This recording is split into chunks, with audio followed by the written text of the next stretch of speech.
je suis très excité car les vacances approchent. Mais en attendant, je vais te montrer un récit complet Marvel qui mérite d'être présenté. Alors ok, cet ouvrage est un petit peu usé, comme tu le constates, et on voit qu'il est venu à pied par la Chine et non pas... En train? Oh toi, on sent que tu as eu ton bac en 2020, hein. Ouais, c'est vrai, comment vous le savez? On le sent, hein. Tu vas certainement apporter beaucoup à ta future entreprise. Bah je sais pas. Ouais.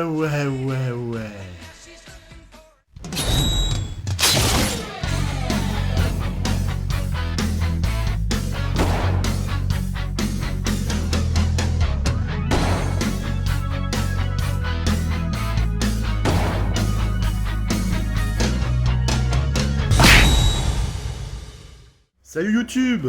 Alors oui, je fais encore une vidéo en quelques heures, mais ça me fait plaisir d'offrir, joie de recevoir, c'est du soldissimo. C'est cadeau de la maison, c'est cadeau du patron, alors en avant la musique. Abordons avec bienséance cet ouvrage chamarré consacré à Œil de Faucon, paru en février 1985 dans le récit complet Marvel chez Lug, et rassemblant la mini-série Hawkeye de 1983 du très talentueux et regretté Mark Grunwald. Personnellement, c'est grâce à cet album que j'ai appris à connaître Œil de Faucon dans ma prime jeunesse, car à l'époque, je ne connaissais rien du tout de lui, l'ayant juste aperçu ici ou là, dans des Strange, et surtout ayant lu une histoire enfantine où il était aux côtés de l'araignée dans le Speedé numéro 20 de septembre 1981, c'est vous dire mon inculture crasse sur ce personnage. Ce RCM velu et érotisant rassemble donc la première mini-série consacrée à Œil de Faucon. Alors attention, jeunes et faibles, on ne peut pas vraiment considérer que cette série lance vraiment le Vengeur en solo, et il faut attendre véritablement une autre série plus tardive, en 1987, appelée Solo Avenger. Cette dernière présentait une série de bandes dessinées américaines publiée par Marvel Comics, qui était un spin-off du titre Avengers. Il a été publié pour 20 numéros sous ce titre, jusqu'à ce qu'il soit renommé en Avengers Spotlight, avec le numéro 21. Mais comment tu sais ça, man? Oh, c'est une simple conjugaison d'une érudition titanesque et d'un instinct stupéfiant dont je m'éblouis toujours moi-même. Ça va les chevilles? Œil de Faucon est un récit intéressant. D'abord parce qu'il propose une histoire très bien ficelée, ça on ne peut pas lui reprocher. Non seulement il permet de faire connaissance avec Œil de Faucon, et ça ne fait pas mal au sein, car jusque-là il était toujours dans l'ombre de ses coéquipiers. Archer sans pouvoir, il a souvent été mal perçu au sein de l'équipe des Vengeurs, entre autres par les demi-dieux pédants,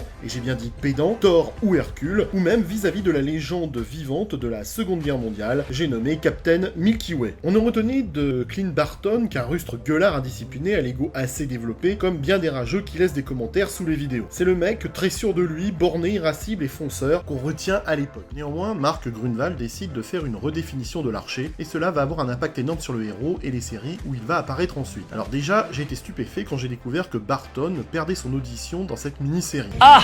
Presque autant stupéfait que lorsque je me suis rendu compte qu'à Jouant les Pins, les moules avaient des poils. C'est pour dire, bon ok j'avais 12 ans. Ne passons pas à côté des choses simples.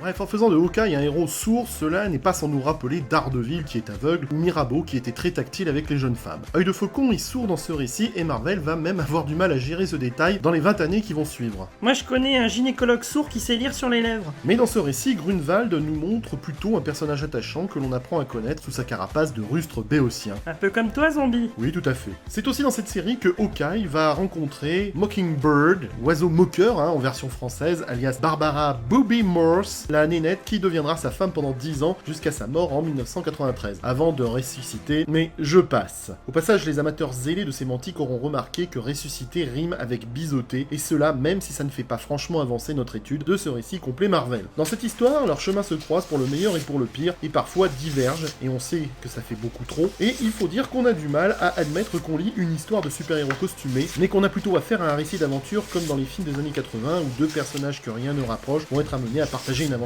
époustouflante pleine de disputes. À ce propos, je me suis laissé dire qu'il y avait chez toi parfois les soirs disputes. Oh non, une à la rigueur, mais pas 10.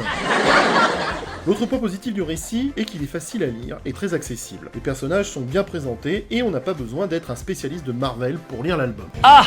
Du côté du dessin, Grunwald fait quelque chose de tout à fait convenable. Certains disent que c'est excellent. Il paraît que Grunwald s'était beaucoup documenté sur le tir à l'arc pour réaliser ses planches, et c'est vrai que ça se voit bel et bien dans les dessins. Le seul problème est l'ancrage, car moult encreurs se succèdent sur cette histoire, et s'il n'y a rien à redire sur le travail de Brent Breeding, le travail successif de Bulanadi, Akin et et Garvey saccagent les planches dans la dernière partie de ce RCM. C'est aussi moche que de laisser chanter Zaz dans une chorale de gens talentueux. Lorsqu'on fait le tour des lecteurs au sujet de ce récit, les avis sont vraiment partagés. Il y a ceux qui trouvent que ce n'est pas une énième série qu'on peut zapper, mais plutôt une aventure très intéressante pour le personnage, tandis que d'autres ne parlent que de la couverture très réussie, mais trouvent qu'il est difficile d'entrer dans cette histoire sans sentiment et sans originalité, et que ses dessins font peur aux chiens. Les goûts et les couleurs, de toute façon, c'est toujours la même chose, la barbe à papa, la moule à maman. Lisez-le si vous ne l'avez pas lu, et vous ferez votre propre avis. Quant aux autres, quel est votre avis sur la question? J'attends vos commentaires écrits sur un papier de format A4, et cela avant la fin de cette émission.